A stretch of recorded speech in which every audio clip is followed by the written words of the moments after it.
The crisp air of October 12, 1972 crackled with anticipation. A chartered Fairchild FH-227D stood on the tarmac in Montevideo, Uruguay, ready to ferry its passengers to Santiago, Chile. On board were 45 souls, a tapestry of lives united by a shared passion for rugby. A team of young athletes brimming with dreams and camaraderie were headed to a match in Chile, accompanied by family and friends. Their spirits were high as the plane soared into the vast expanse of the sky, but fate had a different plan. The flight path took them over the majestic, unforgiving Andes Mountains, the spine of South America. A fierce storm system brewed high above the towering peaks, shrouding the world below in a thick blanket of clouds.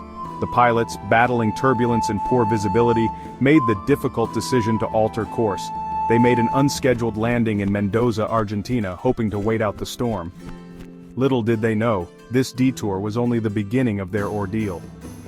The following afternoon, as the storm seemed to abate, the Fairchild FH-227D took to the skies once again.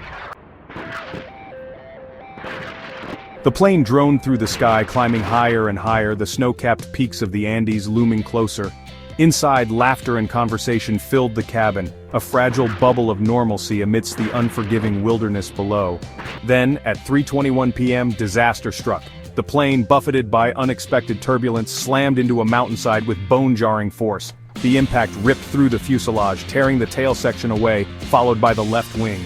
The mangled remains of the aircraft tumbled down a glacier, finally coming to a halt in a desolate, frozen valley at 3,570 meters above sea level. Of the 45 souls on board, 12 perished instantly. Another 5 succumbed to their injuries within the first 24 hours. The remaining 28 survivors found themselves stranded in a frozen wasteland, their hopes of rescue dwindling with each passing hour. Twisted metal and scattered luggage lay half-buried in the snow, a grim testament to the violence of the crash. The survivors, many of them injured and in shock, emerged from the wreckage into a world of numbing cold and bone-chilling wind. They were alive for now, but their ordeal had just begun. The survivors, dazed and disoriented, clung to life amidst the wreckage. They were stranded in one of the most remote and unforgiving environments on Earth, facing freezing temperatures, a dwindling food supply, and the ever-present threat of hypothermia. But survival instincts kicked in. They huddled together for warmth, sharing what little food they could salvage from the plane's meager supplies. The wreckage of the Fairchild FH-227D became their only sanctuary against the elements. They used luggage and snow to seal the exposed rear section of the fuselage, creating a makeshift shelter. Fido Strauch, a resourceful medical student, devised an ingenious method to melt snow using a metal sheet from the plane's wreckage. As the hours turned into days, the survivors clung to hope. They listened intently to their transistor radio, clinging to every word broadcast from the outside world. Little did they know that their ordeal was far from over. Days turned into weeks, and the initial hope that had sustained the survivors began to dwindle.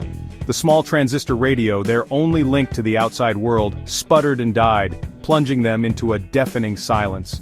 Worse still, the meager rations they had salvaged from the wreckage were almost gone. Starvation began to gnaw at their strength and resolve. Faced with the unthinkable, the survivors were forced to confront a grim choice: to die slowly from starvation or to consume the bodies of their deceased companions. Driven by the primal instinct to survive, they made the agonizing choice to eat the flesh of the dead. The act of cannibalism was a closely guarded secret, a shared burden that bound the survivors together. The Andes demanded a terrible price for their continued existence. On October 29th, just when their spirits seemed to have reached their lowest ebb, disaster struck again. A massive avalanche roared down the mountainside, engulfing the fuselage that had become their fragile sanctuary. 8 more souls were lost, buried beneath tons of snow and ice. The remaining 19 survivors dug themselves out of the snow, their numbers dwindling, their hope hanging by a thread. They knew that rescue, if it ever came, would not find them passively waiting. 3 of the strongest survivors, Roberto Canessa, Nando Parado, and Antonio Vicentin, volunteered for a perilous mission. They would trek across the treacherous mountains, seeking help in the vast and unforgiving wilderness. Armed with little more than rudimentary supplies, a tattered sleeping bag, and an unwavering will to survive, the three men set off into the unknown. They battled fatigue, hunger, and the ever-present threat of hypothermia, their determination fueled by the faintest glimmer of hope. They knew that the lives of their fellow survivors depended on their success. For 10 grueling days, Canessa and Parado, Vizintin having returned to the crash site to conserve resources, battled their way across the treacherous Andean landscape. They climbed sheer rock faces, traversed glaciers, and navigated treacherous crevasses, their bodies pushed to the very limits of human endurance. Finally, on December 20, 1972, after what seemed like an eternity, their prayers were answered. They stumbled upon a Chilean farmer, Sergio Catalan, tending his flock in a remote valley. He in turn alerted the authorities, setting in motion a rescue operation that would forever be etched in the annals of history.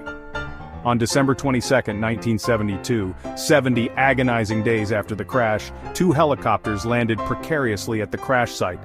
The 16 remaining survivors were carefully evacuated, their gaunt faces etched with a mixture of relief and disbelief. They had survived against all odds, their ordeal a testament to the resilience of the human spirit. The story of Uruguayan Air Force Flight 571, forever known as the Miracle of the Andes, is a stark reminder of the fragility of life and the extraordinary strength that lies dormant within us all. It is a tale of courage, resilience, and the power of hope, proving that even in the darkest of circumstances, the human spirit can triumph over adversity.